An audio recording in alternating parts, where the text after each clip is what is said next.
내 인생에 용기가 되어준 한마디. 꽃은 어떻게 살아야 할지 방황하지 않는다. 청춘 시절에는 누구나 방황하게 됩니다. 방황은 어쩌면 청춘의 특권인지도 모릅니다.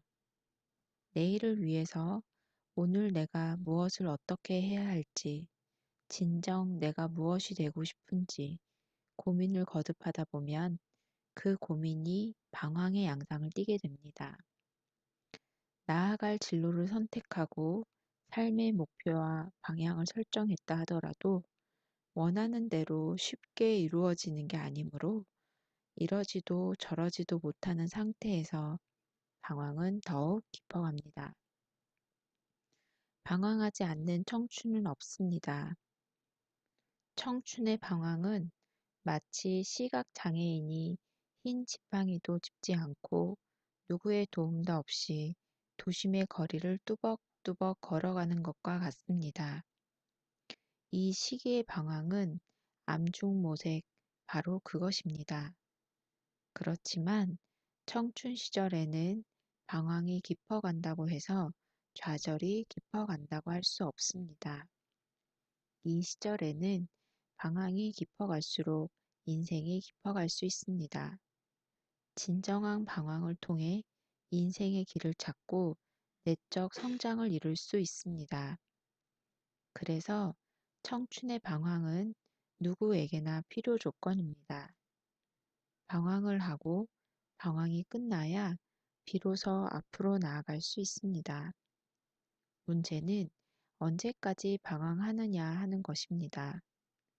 청춘의 시기가 지났는데도 방황하고 있다면 그것은 인생의 방해 요소가 될 수 있습니다. 요즘 나이 30이 넘어도 무엇을 어떻게 해야 할지 스스로 결정하지 못하고 방황하는 청춘들을 만나게 됩니다.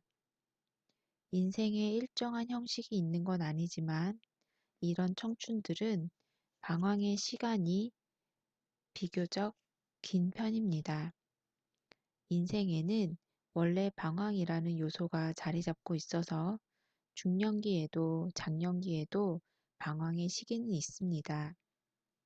방황하지 않는 세대는 없고 방황하지 않는 인생은 없습니다. 길게 보면 청춘의 방황도 인생의 한 시점에서 야기되는 방황의 하나일 뿐입니다. 그런데 인생의 첫 번째 방황이라고 할 수 있는 청춘의 방황이 너무 길어 청춘이 지나가 버리면 문제입니다. 아무데로도 나아갈 수 없다 싶어 쉽게 좌절하게 됩니다. 물론 방황은 한 존재의 자아를 들여다보게 해주고 무엇을 하며 어떻게 살아야 할지 깨닫게 해줍니다. 방황이라는 과정을 통과함으로써 인생의 올바른 방향을 찾게 됩니다. 특히 청춘의 방황이 그렇습니다. 청춘의 방황은 다음 시기의 방황을 위한 디딤돌입니다. 디딤돌이 굳건해야 다음 인생의 방황기에 그것을 딛고 앞으로 나아갈 수 있습니다. 그 디딤돌이 너무 허약하면 앞으로 나아갈 힘을 잃게 됩니다. 따라서 청춘의 방황은 짧고 깊게 하는 게 중요합니다. 이 시기에는 필요 조건으로서의 방황의 시기를 가능한 한 빨리 끝내고 앞으로 나아가는 것이 중요합니다. 결단력 있게 방황의 종지부를 찍고 일단 앞으로 나아가야 다시 새로운 길을 만날 수 있습니다. 방황한 시간의 양이 많았다고 해서 준비와 고뇌의 양이 반드시 많아지는 건 아닙니다. 방황한 기간이 길었다고 해서 인생의 깊이가 깊어지는 것도 아닙니다. 방황은 어느 정도 오래 많이 했느냐가 중요한 게 아니라 무엇을 위해 어떻게 방황했느냐가 더 중요합니다. 그래서 청춘 시절엔 방황하되 너무 오래 하지 않는 게 좋습니다. 봄날에 피는 꽃을 한번 보십시오. 꽃은 어떻게 살아야 할지 방황하지 않습니다. 꽃을 피우려고 애쓰지 않으면서도 꽃을 피우고 피어난 꽃은 그대로 방황하지 않고 열심히 삽니다. 누가 보든 말든 자기 삶의 의미와 가치를 소중히 여기며 하늘을 향해 피어 있다가 때가 되면 시들어 열매를 맺습니다. 베트남의 틱 나탄 스님은 한 송이 꽃은 남에게 봉사하기 위해 무엇을 할 필요가 없다. 오직 꽂히기만 하면 된다. 그것으로 충분하다. 한 사람의 존재 또한 그가 만일 진정한 인간이라면 온 세상을 기쁘게 하기에 충분하다고 말하고 있습니다.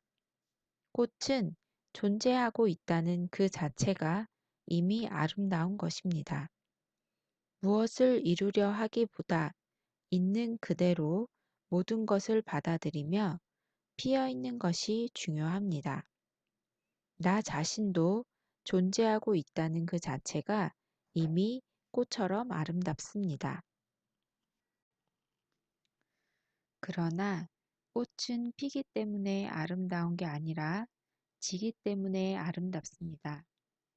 꽃이 지지 않으면 열매를 맺을 수 없습니다.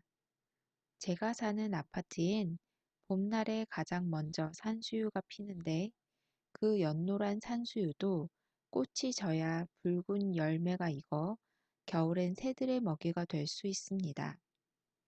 인생의 방황도 꽃과 같습니다. 내 인생의 방황이 존재하는 것도 결국 한 인간으로서 아름다운 열매를 맺기 위한 과정입니다. 그 방황의 과정 속에서 인생의 열매가 여물게 됩니다. 방황의 꽃이 여물어 열매라는 씨앗을 맺어야 그 씨앗이 땅에 떨어져 새로운 삶을 꽃피우게 됩니다. 청춘 시절의 방황을 너무 오래 함으로써 열매를 여물게 하지 못하고 결국 자신을 버리게 되는 결과를 가져온다면 안타까운 일입니다. 꽃은 자기를 버리지 않습니다. 시들지언정 스스로 자신을 버리지 않습니다. 자신의 향기조차 의식하지 않고 겸손히 살아갑니다. 만개한 꽃보다 만개 직전의 꽃이 더 아름다운 것처럼 인생의 방황도 그와 같았으면 좋겠습니다. 제가 쓴 시 꽃을 보려면을 읽으며 오늘 내 인생의 방황의 꽃을 만나봅니다. 꽃씨 속에 숨어 있는 꽃을 보려면 고요히 눈이 녹기를 기다려라. 꽃씨 속에 숨어 있는 잎을 보려면 흙의 가슴이 따뜻해지기를 기다려라. 꽃씨 속에 숨어 있는 어머니를 만나려면 들에 나가 먼저 봄이 되어라. 꽃씨 속에 숨어 있는 꽃을 보려면 평생 버리지 않았던 칼을 버려라.